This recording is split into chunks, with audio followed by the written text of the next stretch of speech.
Video ফুটেজে এবার সম্পূর্ণরূপে ফাঁস হয়ে গেল দেবলীনা নোংরা চক্রান্তের কথা সকলের সামনে। হ্যাঁ বন্ধুরা, ভিডিওতে লাইক দিয়ে দেখতে থাকুন। যে মুহূর্তে কিনা দেবলীনার হাত থেকে কেড়ে নিয়ে ঈশান যখন সেই পেনড্রাইভটা টিভিতে লাগায়, ঠিক সেই মুহূর্তে মীনাক্ষী বলতে থাকে যে দেখা যাক দেবলীনা এটা আবার কি বেরিয়ে আসে। অন্যদিকে যখন দেবলীনা বলতে থাকে যে নির্ঘাত মীনাক্ষী আন্টি, এটা তোমার কাজ এবং এর জন্য যে তোমাকে আমি কোনোদিনও ক্ষমা করবো না এবং এর জন্য তোমাকে একদিন রিগ্রেট করতে হবে, কারণ তুমি সাপের লেজে পা দিয়েছো, এই কথাটা তুমি মাথায় রেখো। ছোবরটা তোমাকে যে কোনো মূল্যে খেতেই হবে।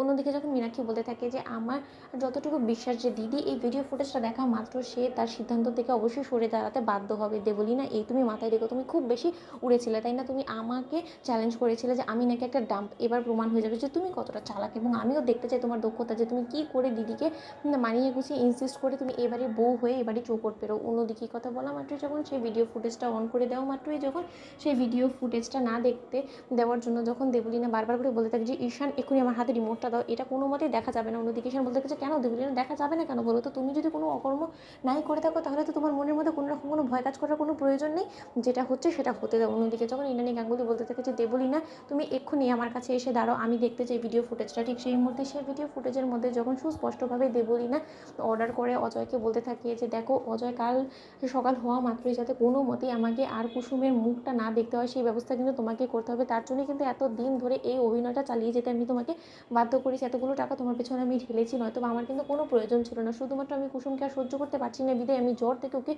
উপড়ে ফেলতে চাই বিধায় কিন্তু আমি তোমাকে শঙ্কর কাকার পছন্দের পাত্র করে তোলার জন্য কিন্তু এত দিন ধরে তোমাকে সব রকম হেল্প আমি করে গিয়েছি এবং আপাতত সব কিছু ঠিকঠাক আছে এবং কাল যাতে যে কোনো মূল্যে কুসুম যাতে এই পৃথিবী থেকে বিদায় নিয়ে নেয় সে ব্যবস্থা তোমাকে করতে হবে। প্রয়োজনে তো ওকে আমার জীবন থেকে স্বর্ণের জন্য তোমার যদি ওকে মেরেও ফেলতে হয় তাতেও তুমি দ্বিধাবোধ করবে না এবং আমাকে এক বিন্দু এই বিষয়ে জিজ্ঞেস করার চেষ্টা করবে না। তুমি জাস্ট ওর জীবনটা চিরকালের জন্য নষ্ট করে দাও এবং ওকে এমন পরিণতি ওর করো যাতে করে কিনা ও সেই মুখ আর কারোর সামনে না দেখাতে পারে এবং ওর এই ব্র্যান্ড অ্যাম্বাসেডার হওয়ার স্বপ্নটা যাতে ভেঙে চুরমার হয়ে যায়।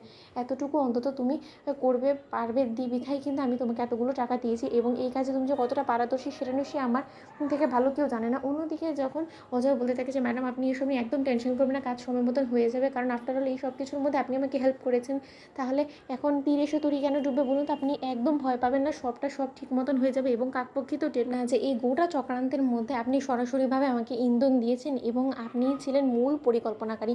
অন্যদিকে এই কথা বলা মাত্র যখন ইন্দ্রাণী গাঙ্গুলি চোখ রাঙিয়ে দেবলীনার দিকে তাকায়, ঠিক সেই মুহূর্তে দেবলীনা ভয় পেয়ে যাবেন, বলতে থাকে যে আন্টি এই সবটা মিথ্যে, যা কিছু দেখানো হচ্ছে সেটা সম্পূর্ণরূপে আমাকে ফাঁসানোর জন্য, আমাকে ফাঁসানোর চেষ্টা করা হচ্ছে। এই নোংরা চক্রান্ত থেকে আন্টি তুমি প্লিজ আমাকে বাঁচাও। কেউ তো আছে যে কিনা আমাকে কোনো মতেই এবারে বউ হতে দিতে চায় না এবং এর জন্য নির্ঘাত আমি জানি খুব ভালো করে এটা নিশ্চয়ই ঈশানের কাজ। তো বন্ধুরা লাইক কমেন্ট শেয়ার করে সাবস্ক্রাইব করতে ভুলো না।